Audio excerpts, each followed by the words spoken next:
Islamic calendar का पहला महीना यानी मुहर्रम, जिसे दुनिया एक त्योहार समझती है, असल में वो इस्लाम के इतिहास का सबसे बड़ा मातम है। एक ऐसा महीना जिसने तपते हुए रेगिस्तान में इंसानियत और जुल्म की सबसे बड़ी जंग देखी।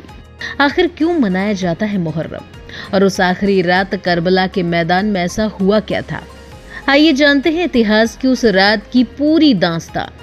कहानी शुरू होती है सन 680 ईस्वी में, इस्लाम के पैगंबर हजरत मोहम्मद के दुनिया से जाने के बाद। सीरिया की गद्दी पर एक क्रूर और लालची शासक बैठा जिसका नाम था यजीद। यजीद पूरे इस्लामी साम्राज्य पर कब्जा चाहता था और चाहता था कि लोग उसे अपना खलीफा माने, लेकिन इसके लिए उसे एक ऐसे इंसान की रजामंदी चाहिए थी जिसका पूरा अरब सम्मान करता था, और वो थे पैगंबर साहब के नवासे इमाम हुसैन। इमाम हुसैन ने यजीद के जुल्म और उसकी बुरी आदतों के आगे झुकने से साफ इनकार कर दिया। वो अपने परिवार और 72 साथियों के साथ मदीना छोड़कर इराक के करबला नाम के एक ऐसे तपते हुए रेगिस्तान में पहुंच गए। यजीद ने अपनी हजारों की सेना भेजकर इमाम हुसैन के छोटे से काफिले को चारों तरफ से घेर लिया। मुहर्रम की 7 तारीख को यजीद की फौज ने इमाम हुसैन के परिवार के लिए फरात नदी का पानी बंद कर दिया। छोटे छोटे बच्चे प्यास से तड़पने लगे, लेकिन हुसैन का इरादा नहीं बदला।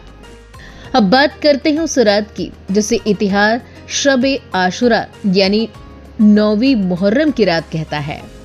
कल मौत सामने खड़ी थी। इमाम हुसैन ने अपने खेमे के सारे दिए बुझा दिए और अपने साथियों से कहा, यजीद को सिर्फ मेरी जान चाहिए।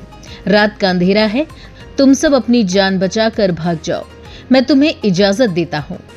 लेकिन इतिहास गवाह है, दिया दोबारा जला तो एक भी साथी अपनी जगह से नहीं हिला।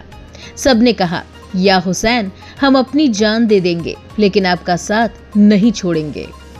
उस पूरी रात इमाम हुसैन का परिवार पानी की एक एक बूंद के लिए तड़पता रहा, लेकिन उन्होंने रोने बिलखने के बजाय अल्लाह की इबादत में पूरी रात गुजार दी।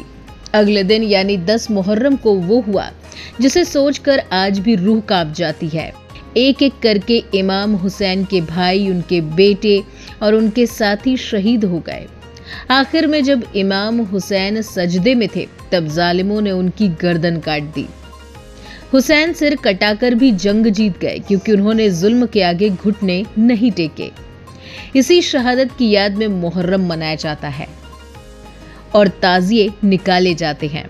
वो असल में इमाम हुसैन की उसी मकबरे का एक प्रतीक रूप है। करबला हमें सिखाता है कि चाहे पूरी दुनिया आपके खिलाफ खड़ी हो, हक और सच्चाई का रास्ता कभी नहीं छोड़ना चाहिए। अगर आपको इतिहास की ये दास्तान दिल को छू गई हो तो वीडियो को लाइक और शेयर जरूर करें। ऐसी ही और जानकारियों के लिए हमारे चैनल को सब्सक्राइब करें।